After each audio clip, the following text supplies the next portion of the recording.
Well, Mark, sooner or later, Judd Trump's 13-match win streak had to come to an end, and it's a pretty emphatic end today, a 6-1 win for yourself. That must be a very satisfactory result. Yeah, very satisfying to beat the world number one and world champion by any scoreline. It's a good win, and it means you're doing things right. But I made some mistakes today.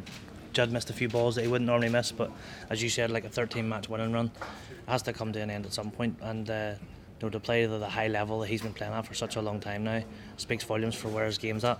And to beat him, after that 13-match winning run, it's a proud moment for me too.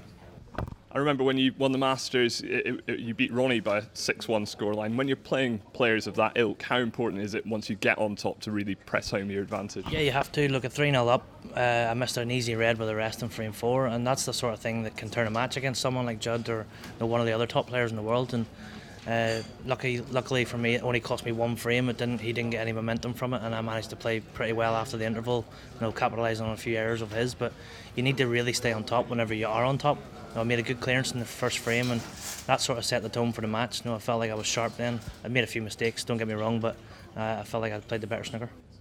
You had a brilliant start to last season, and then after that Scottish Open win, it sort of dipped off a bit. But this week, this very prestigious event, it would be a fantastic week to get back on the kind of silverware train. Yeah, definitely, and that's what I'm here to do. I'm here to win tournaments. I don't want to just get to semi-finals and quarter-finals. I want to be winning these events right on a regular occurrence. So, yeah, you say after the Scottish it was a bit downhill, but I didn't feel like I played that badly after the turn of the year. I just come up against people playing better, and that's the brutal nature of our sport. You're one against one, and a good performance on any given day might not quite be enough, but I was pretty positive. The only match I was disappointed in was the first round of the World Championships. I didn't play my best there, but in general I played okay in the matches that I lost, so it wasn't too downbeat.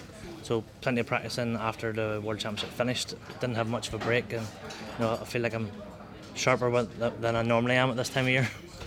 We were speaking yesterday, you were saying obviously you've had a couple of different coaches over the last few seasons, but you're taking a different approach this season, or you were saying? Yeah, I brought my mate Kyle with me. He's been my best mate for a long time, so yeah, I brought him with me just for the year to see how it goes, and I'm going to try and get away from the coaching aspect of it. Don't get me wrong, if I ever needed to, I still have Terry Griffiths on the phone. He's been more than willing to listen to me talk rubbish down the phone over the years, so I'm sure he'd still be there, but just trying a different approach, a more relaxed approach. Me and Kyle have come here, we're going to enjoy ourselves as well as get knuckled down and do some work on the table. And he's been coming with me to the club every day, lifting the balls out a bit like Jack does for Judd.